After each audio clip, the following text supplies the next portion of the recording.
तो मेरे प्यारे बच्चों, हमारे पास में एग्जाम्पल 2.3 गिवन है और ये भी question electric potential due to point charge से ही रिलेटेड है। वही कॉन्सेप्ट हम यहाँ पर यूज करेंगे। क्वेश्चन में गिवन है फिगर 2.8 ए एंड बी, दो हमारे पास फिगर है। Show the electric line of positive and negative point charge respectively. यहाँ पर ये जो फर्स्ट ए पार्ट है हमारे पास, इसमें electric line of force given है ना, ये जो ए पार्ट है, और यहाँ पर बीच में एक पॉजिटिव चार्ज रखा हुआ है, ये पॉजिटिव चार्ज रखा हुआ है, और यहाँ पर एक पॉइंट मिल रहा है हमको पी और एक पॉइंट मिल रहा है क्यू, है ना। आ, हमको गिवन है गिव, फर्स्ट वाला पार्ट हम देख रहे हैं, है ना। तो फर्स्ट वाला पार्ट क्या बोल रहा है यहाँ पर, जरा ध्यान से देखेंगे। Give the sign of potential difference P and P minus Q, है ना। P का और Q का जो पोटेंशियल डिफरेंस है उसका साइन बताना है कि पॉजिटिव है कि नेगेटिव है। जरा ध्यान से समझना पड़ेगा। मतलब यहाँ पर हमारे पास जो क्वेश्चन है, हमको बताना है P we P minus V Q, potential of P minus potential of Q। अगर हम यहाँ पर देखें तो Vp क्या होगा, Vp होगा k q divided by r of P minus k q divided by r of Q, है ना। ये हमने सीखा है potential due to point charge. अब यहाँ पर डेफिनेटली जो P पॉइंट है वो पास है तो उसका पोटेंशियल ज़्यादा होगा, क्योंकि डिस्टेंस आर पी जो है वो कम है। यहाँ पर हम लिख सकते हैं कि R P is less than R Q. Okay, so V P is greater than V Q, है ना।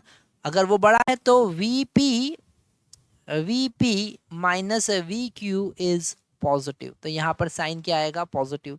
तो जो पहला है उसका आंसर आएगा पॉजिटिव। क्या आएगा, पॉजिटिव, साइन पॉजिटिव होगा। उन्होंने फिर कहा है कि V B minus V A बताइए, तो यहाँ नेगेटिव चार्ज है। अब यहाँ पर इसी का हम ए पार्ट का फर्स्ट वाला हमने देखा और अब हम सेकंड वाला देख रहे हैं। हमको फाइंड करना है V B minus V A. अब यहाँ नेगेटिव चार्ज है तो ए का पोटेंशियल बी के पोटेंशियल से कम होगा। यहाँ पर पॉजिटिव चार्ज है तो पी जो पास में पॉइंट है उसका पोटेंशियल ज्यादा होगा, जो दूर पॉइंट है उसका पोटेंशियल कम। इसका उल्टा यहाँ पर हमको देखेंगे, यहाँ पर देखेंगे तो बी का पोटेंशियल ए के पोटेंशियल से ज्यादा होगा। Potential of be greater than potential of A because it is negative charge. तो जो पास में है उसका पोटेंशियल कम, जो दूर है उसका पोटेंशियल ज्यादा। ये बड़ा है तो इसका साइन हमारे पास फिर से क्या आ जाएगा, पॉजिटिव आ जाएगा। तो सेकेंड वाला इसका जो बी पार्ट है वो क्या हो जाएगा, पॉजिटिव हो जाएगा, है ना। ये दो क्वेश्चन हमने देखा। अब इसी का बी पार्ट हम देखते हैं। बी पार्ट में क्या गिवन है, जरा ध्यान से समझते हैं। बी पार्ट में गिवन है give the sign of potential energy difference of small negative charge between point Q and P. Okay, हमको यहाँ पर अगर हमने नेगेटिव चार्ज पी पे रखा है और नेगेटिव चार्ज क्यू पे रखा है तो उसका जो पोटेंशियल एनर्जी का डिफरेंस होगा वो हमको बताना है, उसका साइन यहाँ पर बताना है। तो अगर हम यहाँ पर एनर्जी की बात करें, है ना, तो energy of P is equal to Q potential of P, है ना। पर यहाँ पर माइनस लेना पड़ेगा, नेगेटिव चार्ज लेना पड़ेगा। तो माइनस क्यू, क्योंकि कहा है उन्होंने कि negative charge, small negative charge. Okay, minus Q V P. Okay, और अगर हम यू क्यू की बात करें, potential energy when we are placing negative charge on q is equal to minus q into vq, है ना। अब यहाँ पर हमको क्लियरली समझ में आ रहा है कि Vp ज़्यादा है और Vq कम है, पर नेगेटिव साइन लगा दिया तो उल्टा हो जाएगा। तो हम लिखेंगे कि potential energy at P is less than potential energy at Q। Potential तो ज़्यादा है पर नेगेटिव साइन के कारण उल्टा हो जाएगा, है ना। यहाँ पर लिख सकते हैं माइनस, आप क्या लिख सकते हैं, Vp is greater then Vq। Okay, ऐसा लिखा आपने, थोड़ा सा ऊपर लिखेंगे तो आपको और अच्छे समझ में आएगा।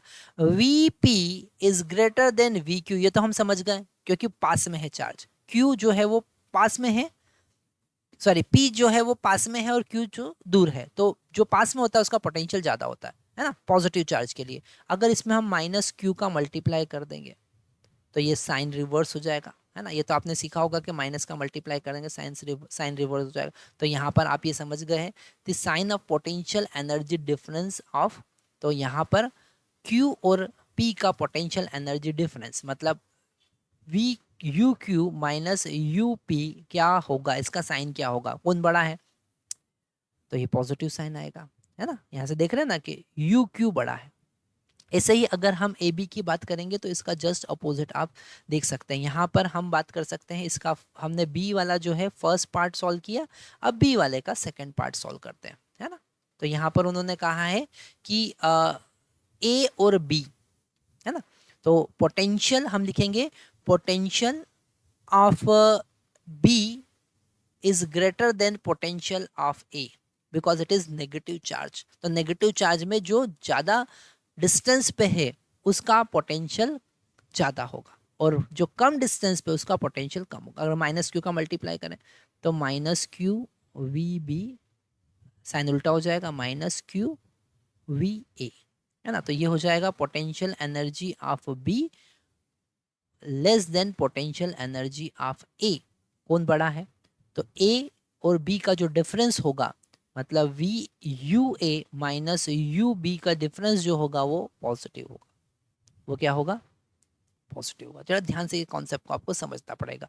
तो हमने ए पार्ट सॉल्व कर लिया, हमने बी पार्ट सॉल्व कर लिया। सी पार्ट यहाँ पे कहा है कि give the sign of work done by the electric field in moving small positive charge from Q to P. Q से पी तक हमको एक पॉजिटिव चार्ज को लेकर आना है, और work done by electric field. तो डेफिनेटली हमको इलेक्ट्रिक फील्ड के अगेंस्ट काम करना पड़ेगा, है ना। जब इलेक्ट्रिक फील्ड है तो अपोजिट डायरेक्शन में क्यू से पी लाना है ना। थोड़ा ध्यान से समझे, लॉजिकल लगाएंगे ना तो ही क्वेश्चन सॉल्व हो जाएगा। हमको इलेक्ट्रिक फील्ड के अपोजिट, इलेक्ट्रिक फील्ड इस डायरेक्शन में है और हमारा डिस्प्लेसमेंट डेल्टा आर जो है वो अपोजिट डायरेक्शन में है, तो इलेक्ट्रिक फील्ड के अगेंस्ट हमने काम किया, तो work done by electric field क्या हो जाएगा, नेगेटिव हो जाएगा। तो यहाँ पर आप लिख सकते हैं give the sign of work done by electric field in moving positive charge from Q to P क्या हो जाएगा, नेगेटिव हो जाएगा। तो आप लिख सकते हैं नेगेटिव होगा, है ना। डी वाला क्वेश्चन सॉल्व करते हैं। Give the sign of work done by external agent C in moving small negative charge from B to Q। B का से Q तक लाने में, अगर हम यहाँ पर इलेक्ट्रिक फील्ड की बात करें, जरा ध्यान से समझे, अगर हम इलेक्ट्रिक फील्ड की बात करें तो B से A डायरेक्शन में इलेक्ट्रिक फील्ड होगी, A से इलेक्ट्रिक फील्ड होगी, ये इलेक्ट्रिक फील्ड का डायरेक्शन है। और उन्होंने कहा है कि नेगेटिव चार्ज को B से A लेकर जाना है, मतलब माइनस Q चार्ज को हमको B से A लेकर जाना है, इलेक्ट्रिक फील्ड की डायरेक्शन में जाना है। तो इलेक्ट्रिक फील्ड की डायरेक्शन में अगर आप पॉजिटिव चार्ज को लेके जाएंगे तो पॉजिटिव वर्क डन होगा बाय इलेक्ट्रिक फील्ड, और नेगेटिव चार्ज को लेके जाएंगे तो नेगेटिव वर्क डन होगा। तो ये जो डी है इसका भी साइन जो होगा वो क्या होगा, नेगेटिव होगा। क्यों, क्योंकि यहाँ पर इस नेगेटिव चार्ज को नेगेटिव चार्ज के पास में ले जाना है, मतलब इलेक्ट्रिक फील्ड के अगेंस्ट काम करना है। नेगेटिव चार्ज को नेगेटिव चार्ज के पास में लेके जाना है, तो रिपल करेगा, मतलब आपको इलेक्ट्रिक फील्ड के अगेंस्ट उसको धकेलना पड़ेगा। तो इलेक्ट्रिक फील्ड का वर्क डन जो होगा वो क्या होगा, नेगेटिव होगा, और आपका वर्क डन क्या होगा, पॉजिटिव होगा। तो यहाँ पे प्लस साइन आएगा, क्यों, क्योंकि उन्होंने पूछा work done by external agent, तो हमको क्या करना पड़ेगा, फोर्स लगाना पड़ेगा, ठीक है। तो work done by external agent is positive. यहाँ पर हम पहले नेगेटिव इसलिए बोल रहे थे क्योंकि हम इलेक्ट्रिक फील्ड का वर्क डन काउंट कर रहे थे, पर यहाँ पर क्वेश्चन में पूछा है external agency, so it is positive. Now the E part, does the kinetic energy of a small negative charge increase or decrease in going B to A? B से A पर जाने पे, क्योंकि work done by external agent यहाँ पर positive है ना, तो क्या उसकी काइनेटिक एनर्जी बढ़ेगी या काइनेटिक एनर्जी डिक्रीज होगी। तो यहाँ पर नेगेटिव चार्ज को हमको बी से ए पे लाना, तो वर्क डन पॉजिटिव है तो काइनेटिक एनर्जी इंक्रीज होगी, है ना। Work done by external agent, क्योंकि हमको पता है कि work done by external agent is equal to change in kinetic energy, तो काइनेटिक एनर्जी इंक्रीज होगी क्योंकि वर्क डन पॉजिटिव है। So if positive then final kinetic energy minus initial kinetic energy, final minus initial is greater than zero. तो पहले kinetic energy ज़्यादा थी, बाद में पहले काइनेटिक एनर्जी कम थी, बाद में ज़्यादा होगी। तो ये क्वेश्चन बड़ा इंटरेस्टिंग है, लॉजिकल क्वेश्चन है जो हमको बहुत सारे कॉन्सेप्ट क्लियर करवा देता है।